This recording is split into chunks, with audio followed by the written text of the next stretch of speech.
टुकड़ों में बटे हुए हैं आप लोग, आज जातियों में भी बटे हुए हैं। टुकड़े और जातियों में ना बटे होते तो ये दिन ना देखना पड़ता। दुनिया में स्टडी हो रही है सर बुद्धिज्म पर, भारत में क्यों कमी रह गई? जब भारत बुद्धमय भारत था तो सोने की चिड़िया था, जब भारत बुद्धमय भारत था तो विश्व गुरु था, जब भारत बुद्धमय भारत था तो अखंड भारत था। सम्राट अशोक, घनानंद, चंद्रगुप्त मौर्य जैसे राजा थे जो दयालु थे, जो जानवरों के लिए भी अस्पताल खोले। भारत जब बुद्धमय भारत था तो विज्ञान था, तक्षशिला, नालंदा, विक्रमशिला जैसी 17 यूनिवर्सिटियां थी। बाबा साहब ने उसी बुद्धिज्म को संविधान में उतारा। नमस्कार, मैं शंभू कुमार सिंह और आप देख रहे हैं नेशनल दस्तक। बुद्ध पूर्णिमा है, भगवान बुद्ध की जयंती है और कैसे आप कल्पना नहीं कर सकते, पूरा साउथ ईस्ट एशिया, पूरी दुनिया में बुद्ध पर रिसर्च हो रहा है। आज राजेंद्र प्रसाद सिंह ने एक पोस्ट लिखा है कि पूरी दुनिया में यूनाइटेड नेशंस जो है वो पहली बार बाबा साहब बुद्ध की जयंती मनाने जा रही है। राजेंद्र पाल गौतम से शुरुआत करेंगे, दिल्ली के सोशल जस्टिस मंत्री हैं। क्या लगा सर, आपने एक बड़ा लक्ष्य तय किया है 10 करोड़ बहुजनों की घर वापसी का। ये एक्चुअली लक्ष्य उतना बड़ा नहीं है जितना बड़ा समाज है। समाज तो 135 करोड़ में से लगभग 110 करोड़ है। उसमें से हमने केवल 10 करोड़ लिया तो लगभग 9% के आसपास ही लिया है। और दूसरी बात, जिस मार्ग पर सबका कल्याण हो, जिस मार्ग में समता, स्वतंत्रता, बंधुता और सबके लिए न्याय सुनिश्चित हो, उस मार्ग पे तो सबको चलना ही चाहिए। और ये कोई हमारा अपना नहीं है, ये तो हमारे बुजुर्गों का की सांस्कृतिक विरासत है बुद्धिज़्म। और पूरे दुनिया में भारत को बुद्ध के देश के रूप में जाना जाता है। यहाँ तक कि हमारे प्रधानमंत्री जी जब किसी देश में यात्रा पे जाते हैं तो वो खुद वहाँ बोलते हैं मैं बुद्ध के देश से आया हूँ। और मुझे लगता है पूरे दुनिया में सबसे तेज़ी से बढ़ने वाला अगर कोई धर्म दुनिया में है वो तो बुद्धिज़्म है। और उसका एक ही कारण है, क्योंकि यहाँ शांति है, प्रगति है, यहाँ समता, स्वतंत्रता, बंधुता और न्याय है, यहाँ प्रज्ञा है, शील है, यहाँ सबके लिए आगे बढ़ने के समान अवसर हैं, यहाँ सबके कल्याण की भावना है, यहाँ सबके अधिकार की इज्जत होती है। तो ये जो जीवन का मार्ग है, इसी मार्ग पर चल के मुझे लगता है कि पूरे दुनिया के अंदर शांति स्थापित की जा सकती है। और जहाँ शांति होती है वहीं प्रगति होती है। तो ये मार्ग कोई इतना ऐसा मार्ग नहीं है जिस पे चलने में किसी को कठिनाई हो, बल्कि सबसे उत्तम और सबके कल्याण का मार्ग है ये। तो ये तो बढ़ना ही बढ़ना है। तो आपका सम्राट अशोक का देश था, आपके बाप दादा राजा थे, अखंड भारत था। बाद में अंग्रेजों ने आके खत्म खोजा बुद्धिज्म को, टीले खुदवाए। बीच में कहाँ चला गया सब कुछ, कौन ले गया? देखिए, आपको पता होगा जब भारत के इतिहास को हम पढ़ते हैं तो सम्राट अशोक के टाइम पर म्यांमार से लेके काबुल कंधार तक पूरा भारत बौद्धमय था।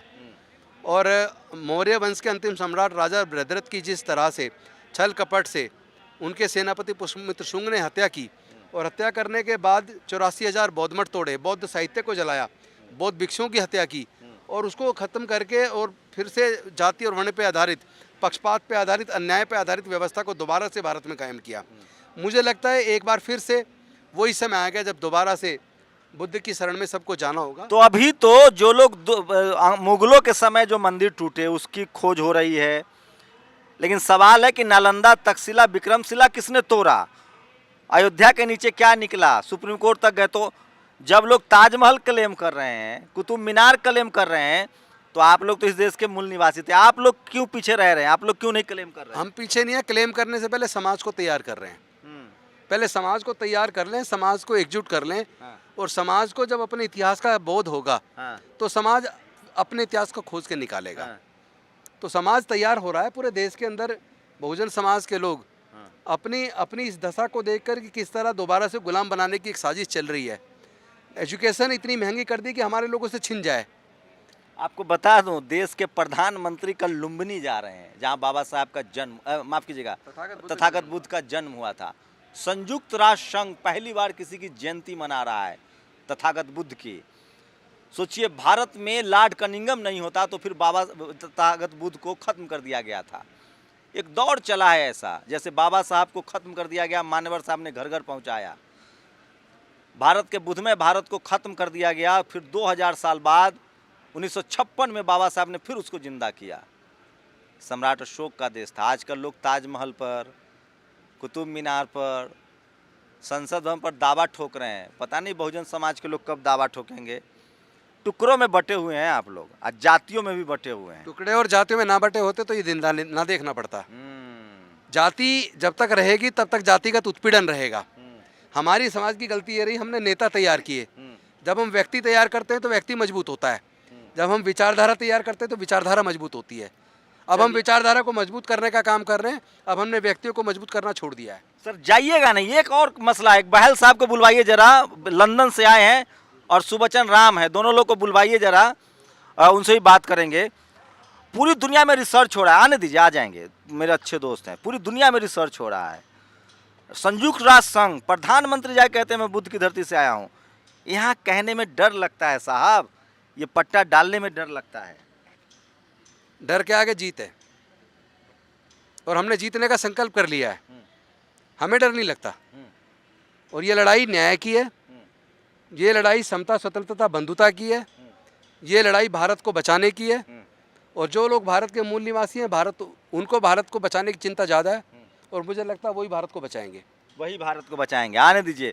लंदन से भी लोग आए हैं, कितने, 18 राज्यों से लोग थे? 18 राज्यों से लोग थे। मैं महाराष्ट्र से, नागपुर से हूँ। हाँ, आप कहाँ से हैं? मैं हरियाणा हिसार से। 18 राज्यों से लोग थे मंत्री जी, और आपका लक्ष्य 10 करोड़ है, उसमें कितनी मदद मिलेगी मिशन जय भीम में? मुझे लगता है कि सब लोग इस महत्व को समझ रहे हैं कि जब तक जाति बनी रहेगी तब तक उत्पीड़न बना रहेगा। इसीलिए डॉक्टर बाबा साहब अम्बेडकर बुद्ध का धम्म देकर गए थे, ताकि हम इन जातियों को छोड़ के बुद्ध के संग में शामिल हो जाएं, और फिर बुद्ध के बौद्ध के रूप में जाने जाएं। तो ये जिस दिन 110 करोड़ लोग बौद्ध के रूप में जाने जाएंगे, और जाति अपने आप खत्म हो जाएगी, फिर भारत भी हमारा। महिलाओं से भी बात करवाऊंगा, महिलाएं सबसे ज्यादा जरूरी है। बहल साहब आगे आइए। बहल साहब एक ऐसे शख्स जो बहुजन आंदोलन को जिंदा रखने के लिए, चलाने के लिए हर साल भारत आते हैं लंदन से। कितने सालों से रह रहे हैं सर लंदन में? 50 साल से भी, 50 साल से भी ऊपर हो गए हैं। आप तीसरी जनरेशन है? तीसरी। क्या लग रहा है, कुछ सुधार लग रहा है? नहीं, सुधार तो नहीं लग रहा, लेकिन सुधार आने के लिए जो आव भाव है वो नजर आ रहे हैं। आइए सब लोग थोड़ा सा आइए, सीनियर लोग हैं, बच्चे लोग, हम लोग तो बच्चे हैं, और तमाम लोग हैं, ये हमारे पूर्वज हैं, हमारे बाप दादा हैं। और सोचिए, आप कल्पना कीजिए, 2500 साल पहले बुद्ध हुए, 2200 साल पहले सम्राट अशोक हुए। आइए सुबचन राम जी, मतलब 2200 साल पहले समझिए कि सम्राट अशोक हुए। अखंड भारत, जिसको लोग आज गाना गा रहे हैं, भारत माता की जय, सम्राट अशोक का अखंड भारत, जो कंधार से लेकर कन्याकुमारी और लुम्बिनी तक था। आप सोचिए, लुम्बिनी में बुद्ध जन्म हुआ। बहुजनों के 4 तीर्थ स्थल हैं। लुम्बिनी जहाँ बाबा साहब का तथागत बुद्ध का जन्म हुआ, गया जहाँ उनको दीक्षा मिली, और उसके बाद जहाँ उनका परिनिर्वाण हुआ कुशीनगर, और उसके बाद जहाँ उन्होंने दीक्षा दी सारनाथ। ये 4 तीर्थ स्थल है बहुजनों को। कैसे कैसे पहुँचाएं अपने लोगों को ये 4 तीर्थों पर? मुझे लगता है कि ये जागरूकता का अभाव है। जैसे जैसे हम लोग जुड़ते जाएंगे और अपने धम्म के बारे में चर्चा करेंगे, अपने गौरवशाली इतिहास की चर्चा अपने बच्चों के बीच करेंगे, उसके बाद निश्चित तौर पर हमारे लोग बुद्ध के धम्म के महत्व को समझेंगे, संघ के महत्व को समझेंगे, और उसके बाद मुझे नहीं लगता कोई रोक पाएगा, क्योंकि दुनिया में सबसे तेज़ी से बढ़ने वाला बुद्ध का धम्म है, और भारत बुद्ध के देश के रूप में जाना जाता है। और आने वाले समय में बुद्ध का धम्म भारत को फिर से यूनाइट करेगा, एकजुट करेगा, और आगे दे दूं, नरेंद्र मोदी भारत के प्रधानमंत्री एकमात्र शख्स हैं जो लुम्बिनी, बोध गया, सारनाथ और कुशीनगर की यात्रा पूजा पूरी कर लेंगे। बस उनका लुम्बिनी बचा हुआ था, वो भी कल जा रहे हैं। मतलब तीर्थ उन्होंने अपना पूरा कर लिया है। पूरी दुनिया में स्टडी हो रही है सर बुद्धिज्म पर, भारत में क्यों कमी रह गई?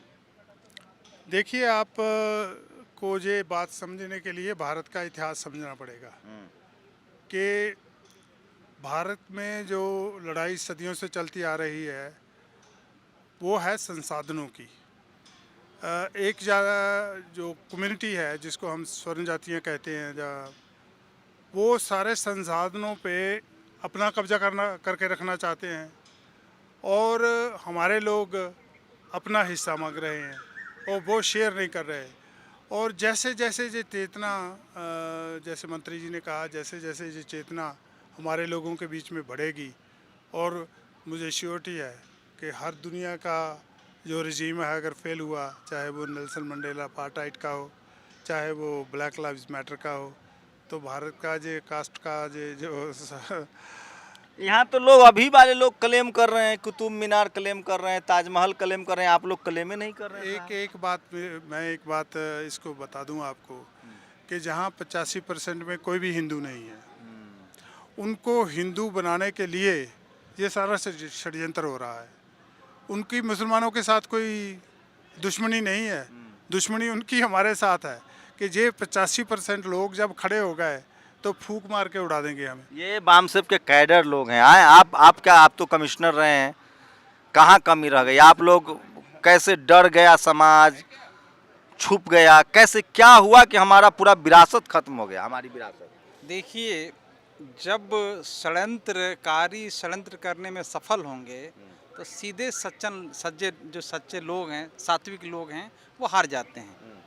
ये मामला षड्यंत्र का है। रुकिए, लोग तो हम बुद्धिज्म में तो था कि नाक का फन भी कुचलना जानते हैं। बुद्ध तो हमेशा जंगलों में रहे, पहाड़ कटवाए। पूरा साउथ ईस्ट एशिया देखिए, चाइना, जापान, ताइवान, कोरिया, कितना मजबूत राष्ट्र है। हम कैसे कमजोर हो गए?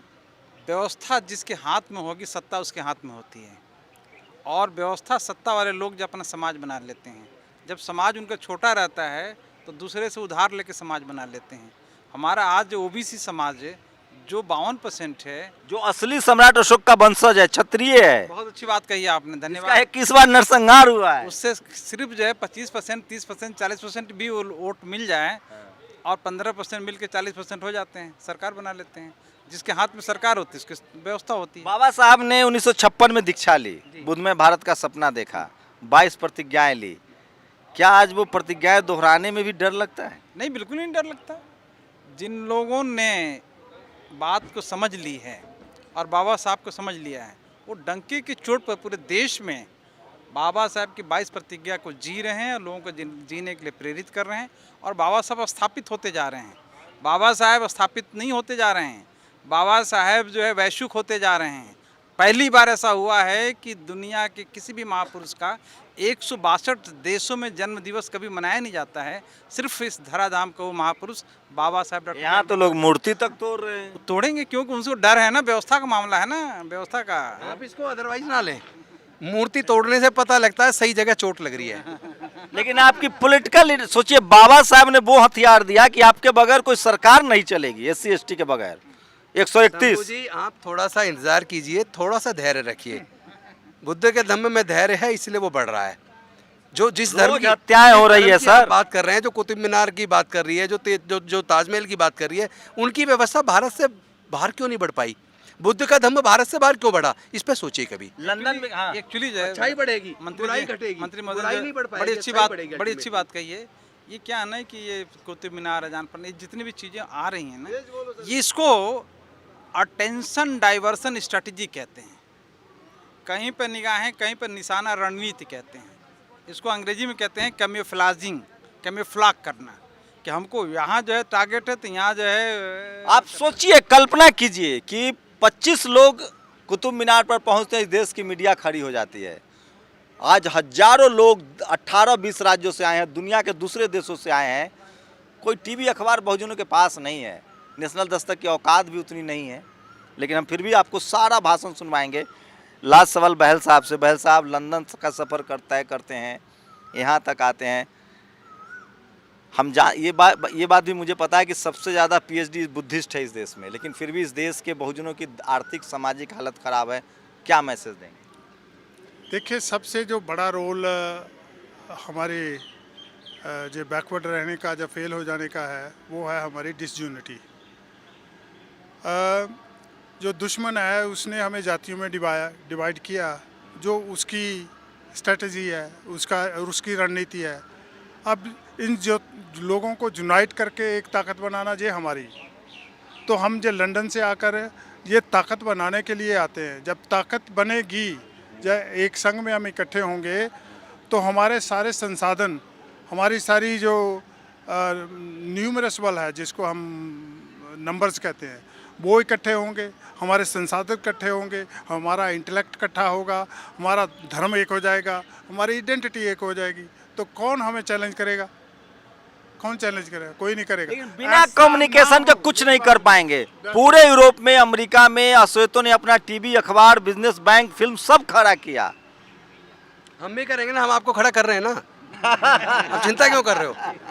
हम भी खड़ा करेंगे, हम मर नहीं गए अभी। हाँ, नेशनल दस्तक पर भरोसा है सब लोगों को। अच्छा एक बताइए ईमानदारी से, कितने लोग यहाँ बुद्धिस्ट हैं सही वाला हैं? धम्म की दीक्षा भी ली है हैं? लग रहा है कि सपना इनका लक्ष्य है 10 करोड़ का। दिल्ली के सोशल जस्टिस मंत्री हैं। चाहता हूँ आपको हाँ। ये जो 10 करोड़ की बौद्ध धर्म की दीक्षा दिलाने की बात 2025 तक माननीय राजेंद्र पाल गौतम जी कैबिनेट मंत्री दिल्ली सरकार हैं, ये तो शुरुआत हो चुकी है और इससे भारत की सरकार घबरा रही है। आज आप वो करा दीजिए सेंसस इस देश का। प्रधानमंत्री खुद बुद्धिस्ट हैं भाई, चारों तीर्थ कर लिए। सर मैं वही कह रहा हूँ। सर मैं कह रहा हूँ इस सरकार से आप नीतीश कुमार ने पूरा बुद्ध कॉरिडोर बनवा दिया, गया लुम्बिनी सब जगह। सर आज आप इसकी सेंसस करा दीजिए इस देश की। आप तो 10 करोड़ की बात कर रहे हैं, 135 करोड़ की आबादी है।